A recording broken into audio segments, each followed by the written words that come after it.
to know there ain't no heaven. Oh Lord, there ain't no heaven. There ain't no heaven. It's always upsetting when you find someone that you agree with on one issue turns out to be utterly bug-fuck insane on another issue. On that basis, it's been disturbing to find a number of other skeptics, rationalists, and just general other thinkers to have been on board with Brexit, which was utterly insane, and it's also been upsetting to find many of them on board with Trump, which is also insane, but when you look at Hillary, you can at least kind of understand it, I suppose. Another ongoing disappointment has been the descent into ranting insanity of Dean Esmay, who I've known through my association with certain men's rights activists, Dean Esmay being a men's rights activist. But I think he's one of those rare traditionalists that are usually disavowed by the men's human rights movement as such, because he seems to have been driven insane by the incursion of skeptics and rationalists into anti-feminism and anti-social justice, because he is religious and apparently traditionalistic in at least some regards, and he sees this as an invasion of some kind. It isn't. This isn't like the way social justice warriors enter a community and seek to actively, disruptively change it. It's that people came to these conclusions because of their skepticism, because of their rationalism, and so became, by default, associated with these other previously existing anti-feminist, anti-social justice warrior communities. It's not a deliberate thing. Rather than embrace the fact that he's gained allies, and powerful ones at that, used to argumentation and highly capable in argumentation, like I say, he seems to have been driven mad. He's gone completely off the deep end, started associating with presuppositional apologetics and all kinds of other nonsense. And this has now culminated in a frankly nuts website that he's created called Escaping Atheism, as if there was anything to escape. However, it is full of lulls, and it is also just wrong on so many degrees. He doesn't understand what atheism is, but insists on imposing his own definition upon atheists, which means his entire project is doomed from the start, because you have to at least acknowledge or understand what the other person actually thinks and does before you can counter-argue them. But he makes the usual mistakes of conflating all sorts of other things with atheism. So let's have a quick look at what's on there, shall we?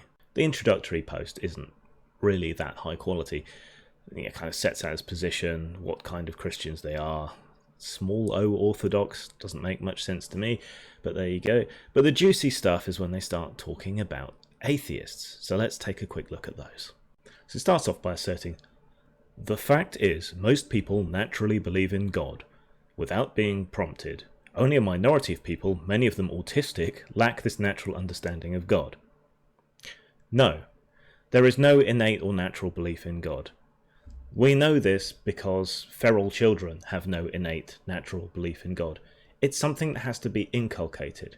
There are weaknesses in human psychology that probably led us to invent God. We tend to the paranoid, we're hypersensitive to patterns, we assume intent because we're social animals, and we expect to see intent via other humans. So that's why we may have come up with the idea of God, because we didn't have information we wanted to know, and we have these flaws. But no, there is no natural inclination to believe in God, as is bloody well demonstrated by the sheer capacity. He's talking capital G God. There's pantheons, there's all manner of gods, there's animism and spiritism and God knows what the fuck else. People come up with bad explanations for things. They don't have a natural inclination to believe in God. At Escaping Atheism, we think atheism's a terrible cultural poison. It's a mind-numbing ideology that brings nothing good and much bad to the culture. It doesn't help science and isn't scientific. It isn't particularly intelligent, and it doesn't make you more intelligent either. It's not cultural. They may have some effect on culture, I suppose, but you can create beauty without religion. You can create art without religion. You can write without religion. it says nothing about it either way. Culture is not contingent upon religions. Atheism makes no difference either way. Certainly doesn't poison culture. Indeed, the cultures that are organically atheist are amongst the most humane and societally and sociologically advanced in the world. So there you go. It's not an ideology, so whether it's mind-numbing or not has nothing to do with that. It's just the singular absence of belief in God. That is it. That is all atheism is. There's no ideology to it. There's no culture to it. Is it related to science? You can not believe in God for any number of reasons or any number of lack of reasons. It's often a conclusion of scientific thinking, and it will help science in that it stops people leaping to religious conclusions. I mean, that's what happened with Newton. He stopped investigating gravity because he just kind of assumed God at some point. If he'd kept working, we might be decades, hundreds of years ahead of where we are in science. So, yeah, it has helped science. Religion has certainly retarded science, whereas irreligion, openness, secularism, things that relate to atheism but aren't atheism, all have helped, and it certainly clears people's minds to be able to think. It may or may not be intelligent. People may or may not have bad reasons or good reasons to not believe in God. Someone may have been molested by a priest. That's not a good reason to not believe in God. It's an understandable reason not to believe in God, and I guess it brings up the problem of evil. But there are good reasons not to believe in God, like the complete absence of any evidence for any deity whatsoever. That's a good reason. But atheism itself is just the absence of belief. It can be for any reason, for no reason, for good reasons, for bad reasons. Being atheist may not make you more intelligent, but atheists are more intelligent. By up to 8 IQ points, if you put much stock in that, compared to highly restricted believers. Stats. Stats are a bitch. Furthermore, atheism is deserving of much criticism. It's warped into a cult that, like feminism, poisons everything it touches. Science is poisoned by atheism. Art is poisoned by atheism. Polite conversation is destroyed by atheism. Rational discourse is destroyed by atheism. Well, that's a ton of bollocks there. Individual atheists might be deserving of criticism. People's reasons might be good or bad. That might be deserving of criticism. Atheism itself, I don't see how you particularly can necessarily, except by going after the reasons, which will differ from atheist to atheist. It's certainly not a cult. It shares none of the characteristics of a cult. It has no particular beliefs, no worshipped leaders, no icons, nothing like that. It's nothing like feminism. It's not an ideology. It says nothing other than I don't believe in God. That is it. So how can it poison everything it touches? Science doesn't say anything really either way, though if you conform to the requirements of science, you are forced to be an atheist, because there is no evidence for any God. Again. And you require a free and open mind, able to inquire, in order to engage in science, and you cannot do that if you're restricted and constricted by religion, whereas most atheists are agnostic atheists and would be willing to be convinced the other way by evidence, in a way that the devoutly religious are not willing to be convinced by evidence. Art is made by atheists. There's plenty. Go to Wikipedia, look up famous atheists. They've got lists of atheist artists, writers, musicians, all of that. So clearly it makes no difference whatsoever to that.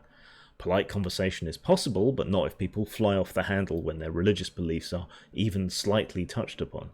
And rational discourse.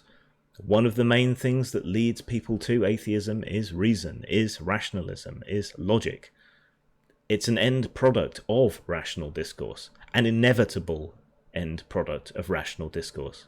And yet we see on the internet and in our popular culture figures who continue to simultaneously claim atheism is not a belief or an ideology, then spout talking point after talking point about their atheism that's easily debunked.